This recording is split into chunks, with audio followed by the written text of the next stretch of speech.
জাতীয় ঈদগাহ, বাইতুল মোকাররম জাতীয় মসজিদ এবং ঢাকার অন্যান্য সকল স্থানে অনুষ্ঠিতব্য ঈদ জামাতের নিরাপত্তা নিশ্চিত করতে ঢাকা মেট্রোপলিটন পুলিশ সমন্বিত সুদৃঢ় সুবিন্যস্ত নিরাপত্তা ব্যবস্থা গ্রহণ করেছে। জাতীয় ঈদগাহের যে ব্যবস্থা থাকবে, সেখানে জাতীয় ঈদগাহে ঈদের জামাতে কয়েক স্তরের নিরাপত্তা ব্যবস্থা তৈরি করা হবে। প্রবেশ গেটসমূহে তল্লাশির জন্য আর্চওয়ে এবং মেটাল ডিটেক্টর থাকবে। পুরো জাতীয় ঈদগাহ ময়দান সহ আশেপাশের এলাকায় সিসি ক্যামেরা দিয়ে মনিটরিং করা হবে এবং এখানে পুলিশ কন্ট্রোল রুম থেকে সিসি ক্যামেরা সার্বক্ষণিক মনিটরিং করা হবে। ঈদগাহ ময়দানে আসার প্রধান তিনটি রাস্তার প্রবেশ মুখে রোড ব্যারিকেড থাকবে, যাতে অন্যান্য গাড়ি এই ঈদগাহ ময়দানের আশেপাশের রাস্তায় না আসে। সেখানে আর্চওয়ে এবং মেটাল ডিটেক্টরও থাকবে। ওই তিনটি পয়েন্ট হলো মৎস্য ভবন, প্রেস ক্লাব এবং শিক্ষা ভবন। ঈদ ময়দানের চতুর্পাশে বহির্বেষ্টনীতে তল্লাশির ব্যবস্থা থাকবে। ঈদ জামাতের চারদিকে আমাদের পুলিশের পিকেট, পেট্রোলিং এবং পুলিশ লাইনিং ব্যবস্থা থাকবে।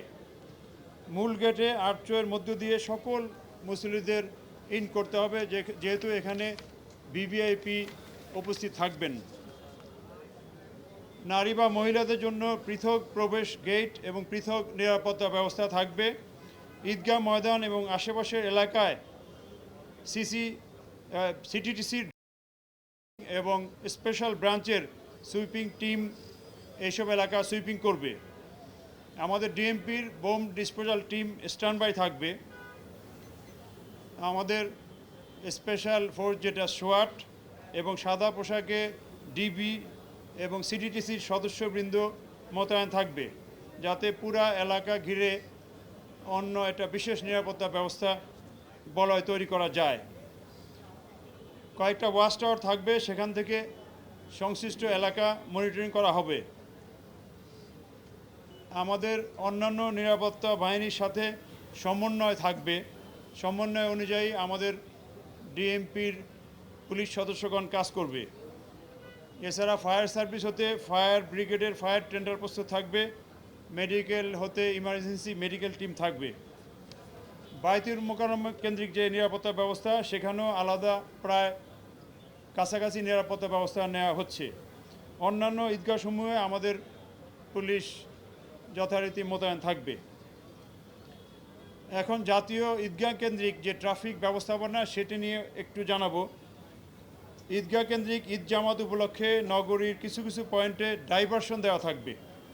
আমরা আশা করি এই ডাইভারশনের ফলে নগরবাসীর অসুবিধা হবে না, যেহেতু ঢাকার অন্যদিকে যানবাহন চলাচল কম। সেই ডাইভারশনগুলো থাকবে হলো আপনাদের মাধ্যমে একটু ক্লিয়ারলি জানানো, যাতে যানবাহন চালকরা আগে থেকেই অবগত থাকে। 0 পয়েন্ট ক্রসিং, সরকারি কর্মচারী হাসপাতাল, high court crossing, press club link road, পররাষ্ট্র মন্ত্রণালয়ের পিছনের গলি, ইউবিএল বা Paltan crossing, police control room gap, মৎস্য ভবন ক্রসিং, এইসব এলাকায় আমাদের ডাইভারশন থাকবে। এইসব এলাকা থেকে ঈদে যারা মুসল্লিগণ এসে পায়ে হেঁটে ঈদগাহে প্রবেশ করতে পারবেন।